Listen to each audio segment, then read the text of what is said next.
Et bonjour à tous, bienvenue dans cette nouvelle vidéo. Aujourd'hui on se retrouve pour une grosse thématique. Ce sont vraiment des sujets qui me passionnent. On va parler de bois, on va parler de broyat, on va parler de bois raméal fragmenté. On verra que chacun agit différemment sur le sol. On verra si c'est positif ou un peu moins positif pour le potager. On verra aussi un retour sur de nombreuses années en arrière. Ça fait longtemps que je pratique que ce soit le broyat ou le BRF. On verra aussi de nouvelles expériences que vous pouvez voir juste derrière moi. Encore plein de contenu à aborder pour aujourd'hui. Alors on ne traîne pas, on est parti pour cette nouvelle vidéo.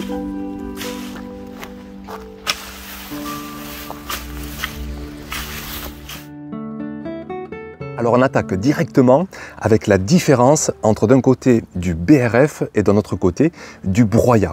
Le BRF, ça va être ce qu'on appelle du bois raméal fragmenté. Les rameaux, ce sont de jeunes pousses, de jeunes branches. Des branches qui ont, alors on dit souvent moins de 7 cm de diamètre, mais moi je caricature un peu cette notion. Pour moi, du BRF tout frais, tout jeune, tout vert, ce sont des branches qui font moins de 1, allez on va dire moins de 2 cm. Et là on est vraiment dans une notion de bois raméal fragmenté. On va broyer des rameaux, des jeunes pousses. Là vous voyez par exemple un rameau d'olivier. Et l'avantage de ces jeunes pousses, c'est qu'elles sont flexibles, elles sont souples, elles sont remplies d'énergie, de sucre, de cellulose, et elles n'ont pas fait encore trop de lignine. Et la lignine, elle, c'est ce qu'on va retrouver dans le broyat. Le broyat, lui, au contraire, ce sont des broyats de bois souvent anciens, des branches épaisses, costauds, dures, marron. Et ça, on va voir dans la suite de la vidéo que de broyer des jeunes rameaux tout souples, tout frais, tout verts, bien remplis d'énergie, ou de broyer du bois ancien, ça n'a pas du tout la même incidence sur le sol du potager.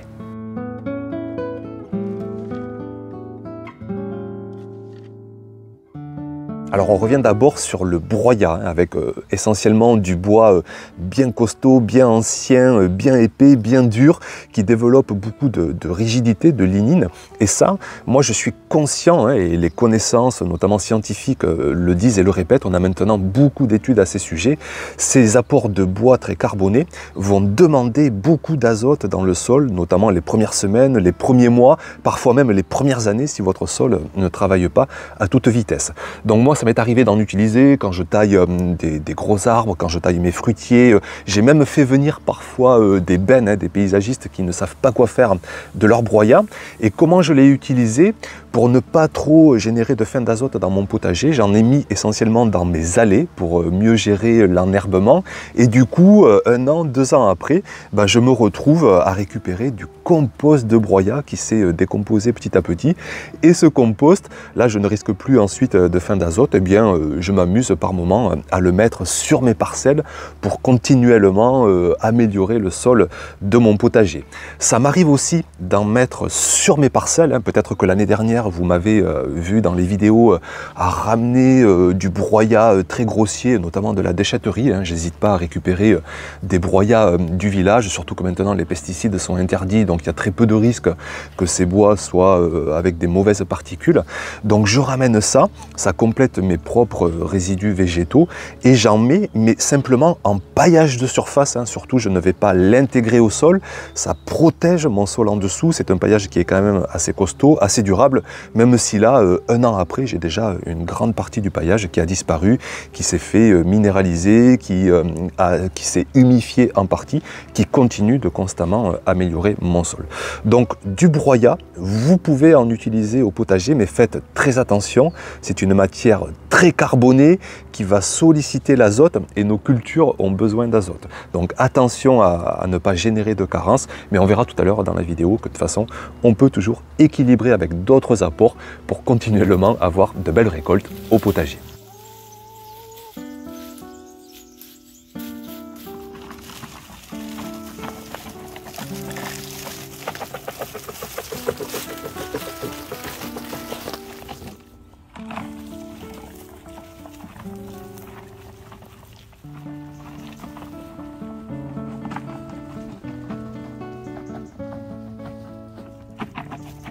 Alors on passe maintenant au BRF, au bois, mais le bois raméal fragmenté, donc le bois tout jeune, le bois tout frais. Et à mon sens, c'est une ressource qui est vraiment beaucoup plus profitable pour le potager parce que là, on ne va pas être sur quelque chose de trop dur, de trop rigide.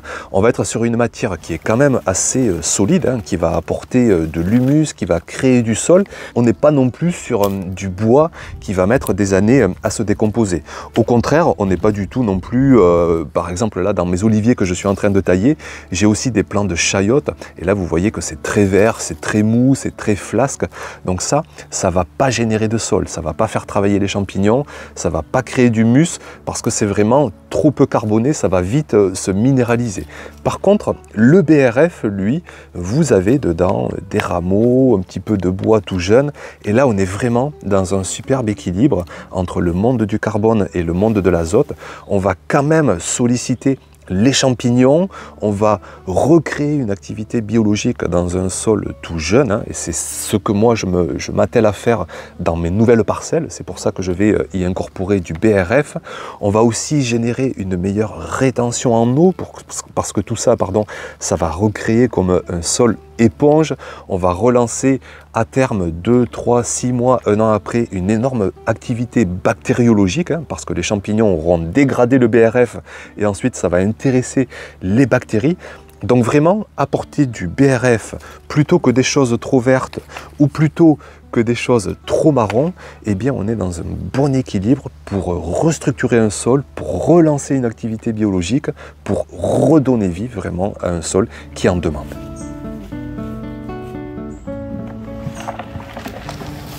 Alors au passage, je vous montre quelques images d'il y a, je sais pas, ça doit faire 5-6 ans, où j'ai utilisé déjà du BRF, toujours avec le même broyeur qu'on verra tout à l'heure, toujours pareil, hein, des tailles de tous mes arbustes, des rameaux qui poussent sur l'année ou sur les 2 dernières années. Donc je vais mettre ça sur 2-3 cm et l'incorporer au fumier et à la terre sur les premiers centimètres. Donc j'en ai mis dans mon sol, je peux vous dire qu'il n'y a plus aucune trace. Hein. Alors je ne le fais pas toutes les années, hein, parce que c'est quand même une forte sollicitation d'azote. Hein. Même si on est dans un rapport carbone-azote plus bas que le bois, on sollicite quand même fortement de l'azote et on reste, le potager c'est quand même le monde de l'azote. On a des cultures, je vous le répète, qui sont très gourmandes d'azote, qui poussent très vite et il ne faut pas continuellement amener du bois. Donc il faut le faire tous les 3, 4, 5 ans, hein, pour relancer un petit peu l'activité des champignons. Donc moi c'est ce que j'ai fait il y a 5 ans, je le refais beaucoup cette année. J'avais incorporé ça sur les premiers centimètres et ça fait partie, hein, avec tous les autres amendements que j'ai pu apporter, les composts, les paillages diversifiés, ça fait partie des apports qui ont vraiment considérablement amélioré mon sol, qui ont relancé l'activité biologique, qui ont relancé l'attrait des vers de terre, parce que les vers de terre sont attirés par le résultat de la décomposition par les champignons. C'est vraiment toute une chaîne biologique qui se met en route. Donc voilà, vous dire que j'en ai vraiment une bonne première expérience et c'est pourquoi, pour relancer les parcelles que vous voyez derrière moi, notamment sur certaines d'entre elles, je vais pratiquer à nouveau ces apports de BRF.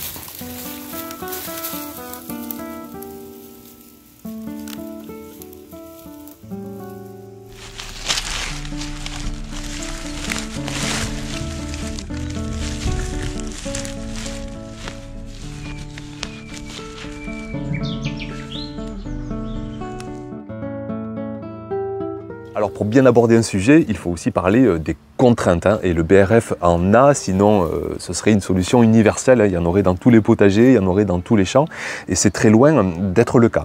Alors moi j'y vois 2 contraintes essentielles. La première, ça va être ce que j'appelle la logistique.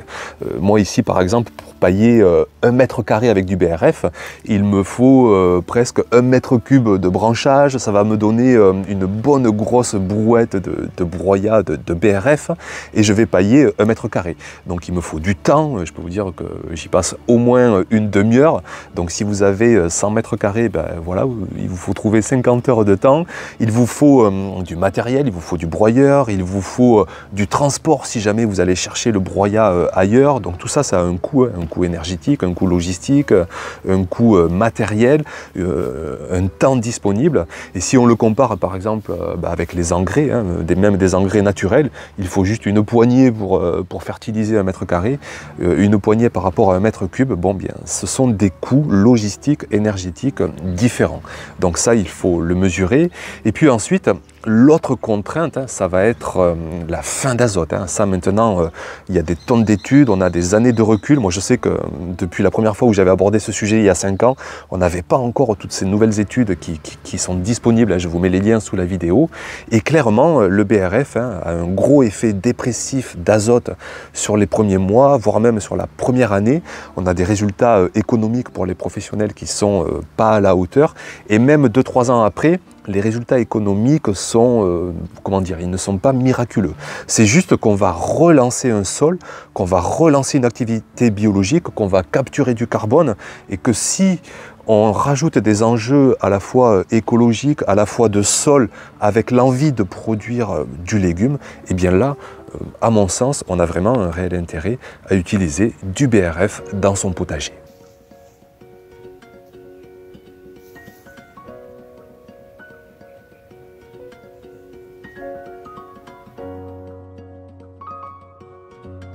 Alors le débat fait rage entre les différentes approches du BRF. Il y a les défenseurs d'un apport en surface, il y a les défenseurs d'une intégration dans les premiers centimètres de sol.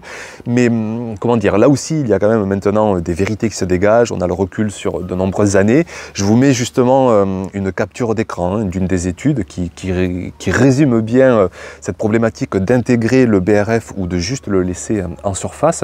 Et en fait les deux pratiques sont positives, mais d'intégrer le BRF dans les 10 premiers centimètres de sol. Alors on parle souvent d'une épaisseur de 2-3 cm de BRF qu'on incorpore dans 10 cm de sol.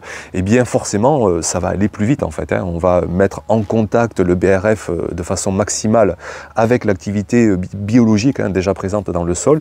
Ça va aller plus vite, ça va se décomposer plus vite, ça va créer un humus, un sol éponge de façon plus rapide.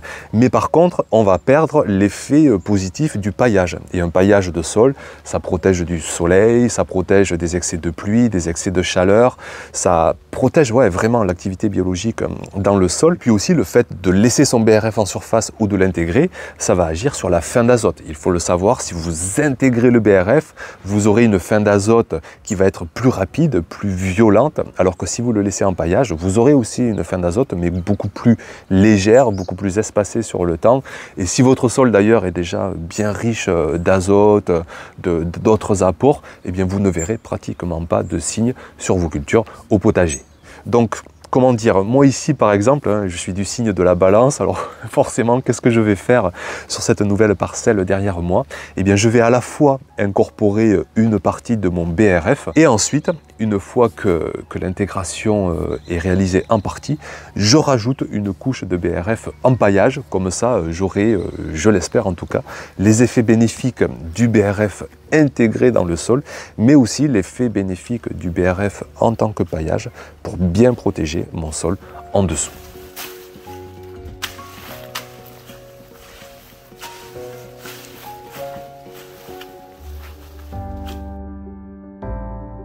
Pour revenir encore et allez, une dernière fois sur ce monde du carbone, ce monde de l'azote, vraiment j'y tiens parce que moi le premier en fait j'ai mis des années à comprendre tout ça, ça m'a d'ailleurs fait faire beaucoup d'erreurs les premières années de mal le comprendre. Je veux vraiment revenir avec vous sur ces notions et vous montrer que par exemple une parcelle, eh bien je l'ai entièrement paillée uniquement avec du broyat de mon plan de chayotte, donc vous voyez que tout ça c'est très vert, c'est très souple et la résultante ça va être quoi? Ça va être que ça va être rapidement dégradé par l'activité bactériologique du sol. Là, dans 6 mois, on ne verra plus rien de tout ça. Alors l'inconvénient, c'est qu'on ne crée pas de sol parce que c'est pas assez solide, ça ne va pas générer d'humus. Mais l'avantage, c'est que ça va libérer rapidement des minéraux. C'est un sucre rapide quelque part et ça va nourrir nos cultures. Et au contraire, le bois, lui, on est dans le monde du carbone, on va créer du sol. Et ce que je veux vous dire, c'est qu'au potager, il faut constamment penser à la biodisponibilité de nos apports. Ça veut dire à quelle vitesse nos apports vont être disponibles par nos cultures. Le bois, ça va mettre très longtemps, voire même ça va avoir un effet dépressif dans les premiers mois ou la première année, alors qu'au contraire, tout ce qui est vert, tout ce qui est même l'urine, le sang, les cendres, la poudre d'os, les tontes, les broyats tout verts, vert, ça c'est très rapide. Et notre potager, là aussi j'insiste là-dessus, on le compare souvent avec la forêt, mais dans la forêt, c'est des arbres qui poussent, ce sont des cultures vivaces, donc pour elles, c'est pas un souci d'avoir une biodisponibilité très lente, parce que ce sont des cultures très lentes. Mais au potager, on a des cultures très rapides, on a quelque part des super cultures qui poussent sur 6 semaines, 8 semaines, 12 semaines, et donc de raisonner parfois que par des apports très lent en biodisponibilité, ça peut poser souci, sauf si vraiment on a un sol de fou, très humide, très actif, qui libère des minéraux, qui déchiquette à toute vitesse, mais ce n'est pas souvent le cas, notamment dans mon potager, et c'est pourquoi, continuellement, je diversifie mes apports, entre des apports qui sont rapidement biodisponibles, tout ce qui est vert, même dans l'excès, tout ce qui est liquide, très rapidement disponible, et tout ce qui est au contraire très boiseux, très ligneux, qui lui va créer du sol, mais qui va mettre énormément de temps à être profitable pour nos cultures. Donc à vous jardiniers de faire votre propre recette dans chacun de vos potagers.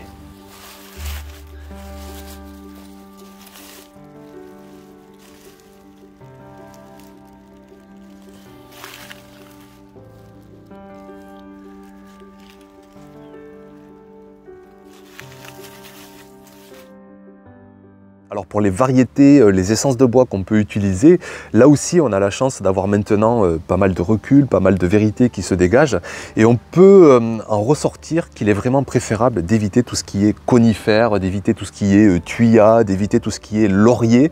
Je vous mets là aussi une capture d'étude à l'écran. Ces essences de bois, tout ce qui est conifère, thuya, laurier, ça contient ce qu'on appelle des composés allélopathiques. Ce sont des composés qui vont gêner les cultures de notre potager. Elles sont comme un petit peu trop épicé, comme si on raisonnait nous en cuisine, tout ce qui est ces tanins très développés ou tout ce qui est terpènes, tout ça ce sont des composés qui peuvent bloquer la croissance de nos cultures. Donc on va éviter de faire un BRF à 100% de conifères, de sapins, de thuya ou de laurier. Et au contraire, tout ce qui est caduc, tout ce qui est érable, frêne, tout ce qui est, moi par exemple ici mes oliviers, les tailles de haies non conifères, et bien là on peut y aller à volonté parce que c'est beaucoup plus doux, c'est beaucoup moins difficile à intégrer, à digérer pour le sol de notre potager. Donc vraiment, si vous utilisez des conifères ou des lauriers, vous pouvez le faire, mais à très petite dose et peut-être plutôt uniquement en paillage que de les incorporer directement dans votre sol.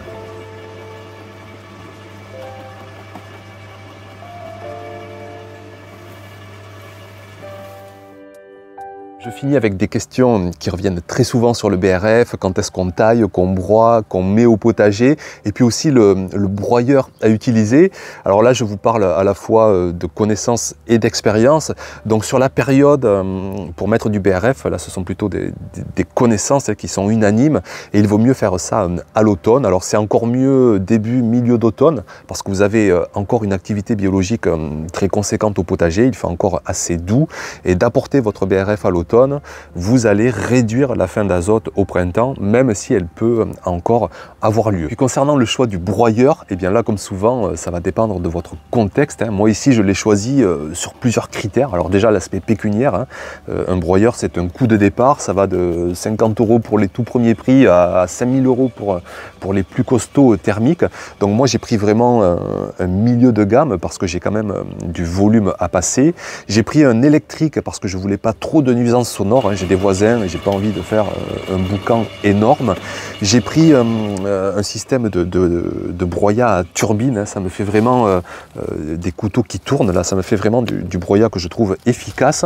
Il est durable comme pas possible, ça fait des années, des arbres entiers y sont passés et il est toujours impeccable. Donc après, chez vous ça va dépendre, si vous voulez plus, alors moi je pense que je fais à peu près 20, 30, 40 brouettes grand maximum sur l'année.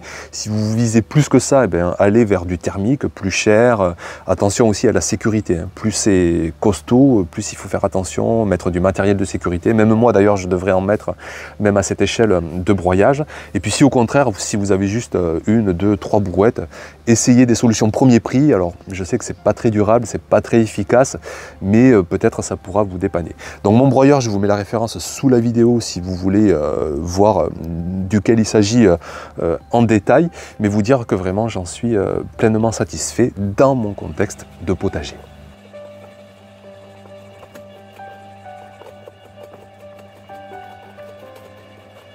Voilà pour ce que j'avais à vous dire sur cette thématique à ce jour. Peut-être qu'on refera une vidéo dans 5 ans. Quoi qu'il en soit, vous dire que dès la saison prochaine, on suivra précisément l'évolution du BRF sur ces nouvelles parcelles, voir s'il y a une relance de l'activité biologique, voir l'impact sur la fertilité, sur les cultures. Ce sera intéressant de suivre tout ça.